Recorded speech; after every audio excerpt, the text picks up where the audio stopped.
রোজা শুধু না খেয়ে থাকার নাম না, রোজা হলো নিজেকে বদলে ফেলার এক নীরব সুযোগ।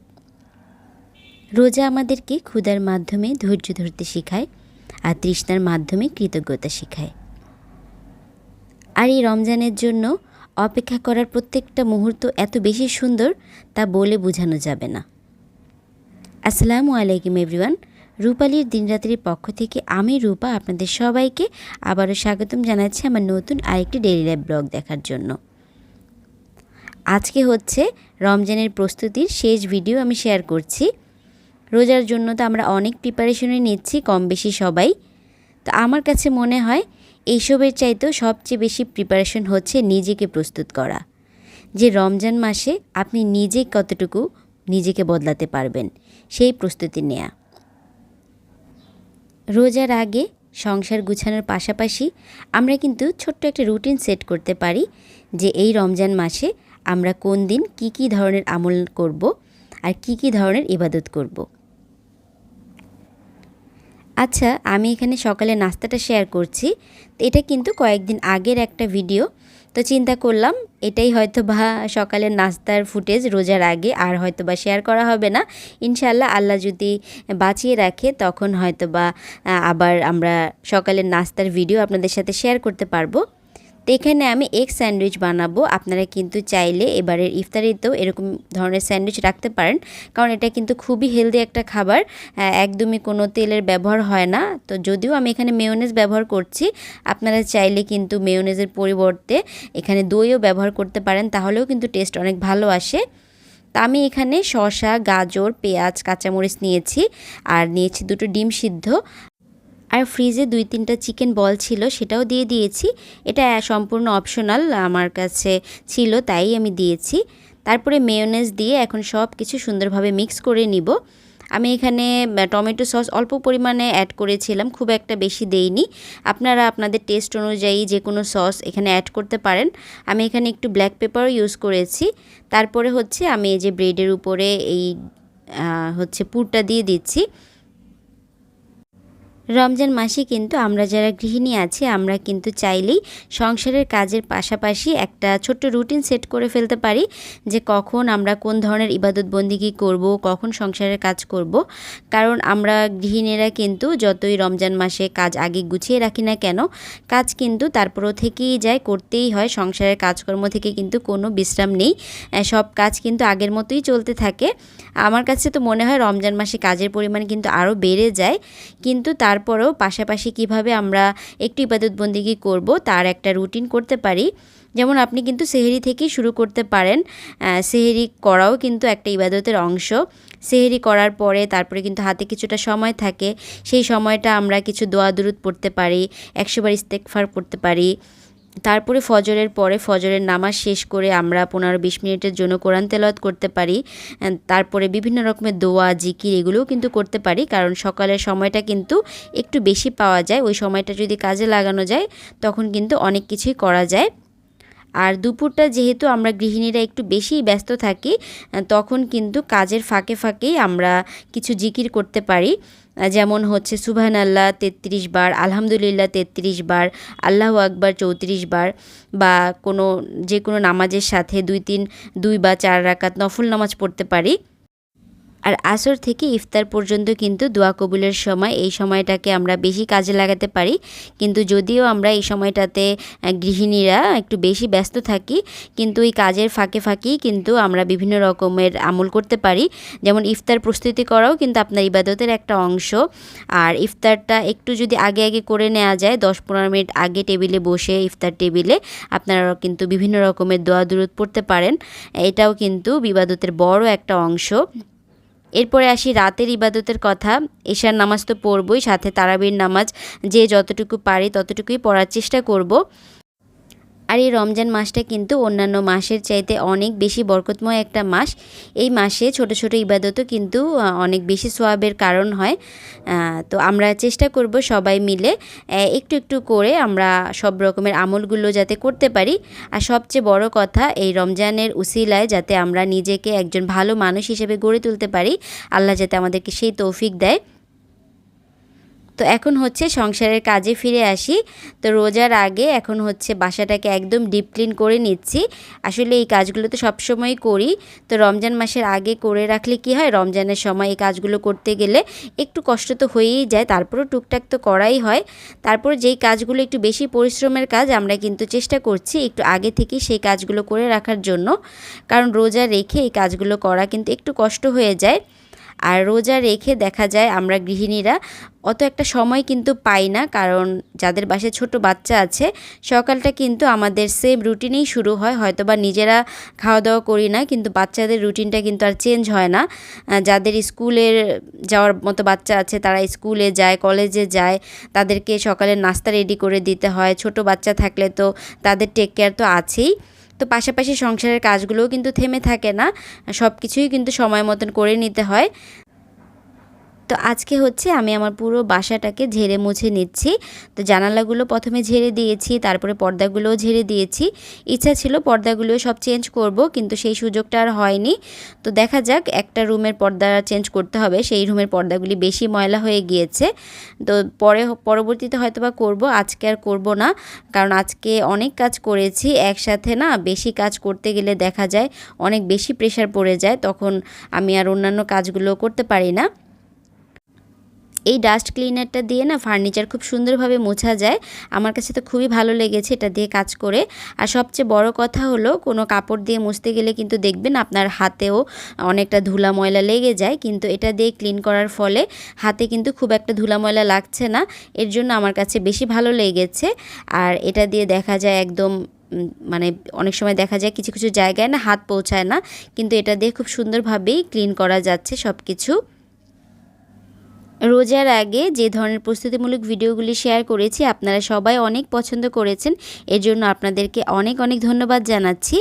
আর যারা এই পর্যন্ত আমার ভিডিওটির সাথেই আছেন, প্লিজ ছোট্ট করে একটা লাইক দিয়ে ভিডিওটি কন্টিনিউ করবেন, কারণ আপনাদের একটা লাইক আমার ভিডিওটি আরও অনেকের কাছে পৌঁছে দিতে সাহায্য করবে।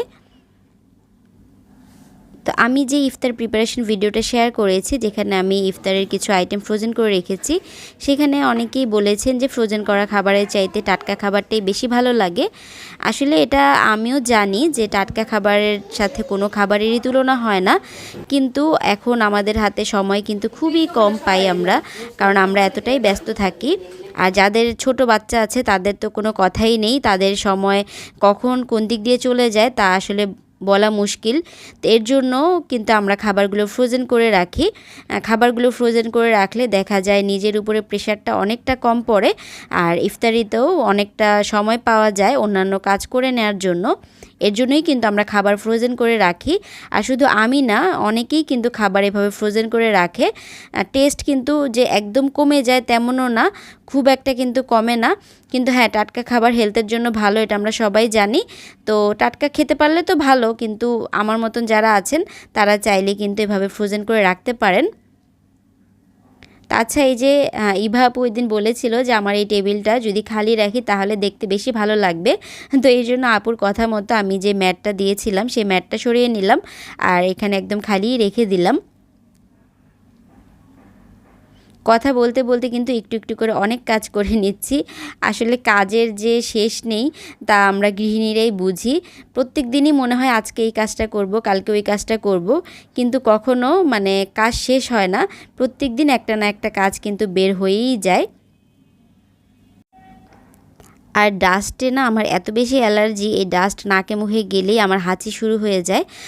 এর জন্য না এই ডাস্ট ক্লিন করতে আমার খুবই বিরক্ত লাগে, আর মনে হয় যে নিজের শরীরটাও কেমন যেন ধুলা দিয়ে একদম ভরে যায়, এরকম মনে হয় আমার কাছে। তো সবগুলো রুম ক্লিন করে আমি একটু গুছিয়ে নিয়েছি। আর এই রুমের জানালার পর্দাগুলো হচ্ছে আমি চেঞ্জ করেছি, তো সেটার ভিডিও ফুটেজ আর নেওয়া হয়নি, হয়তোবা পরবর্তী ভিডিওতে আমি অ্যাড করে দেওয়ার চেষ্টা করব। পুরো বাসাটা যখন ডিপ ক্লিন করা হয়, তারপরে যখন সাজিয়ে গুছিয়ে নেওয়া হয়, তখন কিন্তু দেখতেই অন্যরকম একটা প্রশান্তি কাজ করে। তো জুতার র্যাকের উপরটাও হচ্ছে আমি একটু চেঞ্জ করে দেব, কাপড়টা ময়লা হয়ে গিয়েছে। তো কাপড়টা সরিয়েই এখানে কিন্তু আমি কিছু টাকা পেয়ে গিয়েছি। তো কবে রেখেছি আমি জানি না, হয়তো বা আমি রেখেছি বা আমার বাবা রেখেছে, কেউ না কেউ রেখেছে। তো যখন এভাবে আনএক্সপেক্টেড কোনো কিছু পেয়ে যাই তখন অনেক বেশি ভালো লাগা কাজ করে। সেদিন কি হয়েছে, যেদিন ভোট দিতে যাব। তো আমি হচ্ছে মেট্রো রেলের কার্ডটা খুঁজছিলাম। খুঁজতে খুঁজতে আমার ব্যাগের একটা কর্নারে আমি 500 টাকা একটা নোট পেয়ে গিয়েছি। তো এইটা দেখে যে আমি কি খুশি হয়েছি, কারণ এই টাকাটা আমি কবে রেখেছি আমি নিজেও জানি না। তো এর জন্য হঠাৎ করে যখন কিছু পেয়ে যাই তখন কিন্তু খুব ভালো লাগা কাজ করে। তো আজকে হচ্ছে আমার বাসার যেই আর্টিফিশিয়াল ফুলগুলো আছে এগুলো হচ্ছে আমি ওয়াশিং মেশিনে ক্লিন করতে দিয়েছি। তো অনেক আপুরাই দেখি দেয়, আমি কখনো দেইনি, এই ফার্স্ট টাইম দিয়েছি। কিন্তু আমার কাছে না খুব একটা ভালো লাগেনি। পরিষ্কার হয়েছে ঠিকই, কিন্তু আমার মনে হয়েছে আমার ফুল অনেকগুলোই নষ্ট হয়ে গিয়েছে। অনেক ফুলের পাতা ঝরে পড়ে গিয়েছে, আবার সেগুলোকে আমাকে রিঅর্গানাইজ করতে হয়েছে। তো এর জন্য আমার কাছে খুব একটা ভালো লাগেনি, মনে হয়েছে হাতে ধুলেই ভালো, এ ঝামেলা করতে হয় না। আর এদিক থেকে আমি কিছু সবজি ফ্রোজেন করব, এর জন্য হচ্ছে ভেজিটেবল কেটে নিচ্ছি। এই চপারটা দিয়ে বাঁধাকপি এত সুন্দর কাটা হয়। বাঁধাকপি না আমার কাছে এরকম চিকন চিকন কাটা না হলে ভাজি খেতে ভালো লাগে না, এর জন্য বাঁধাকপি আমার খুব একটা খাওয়াও হয় না।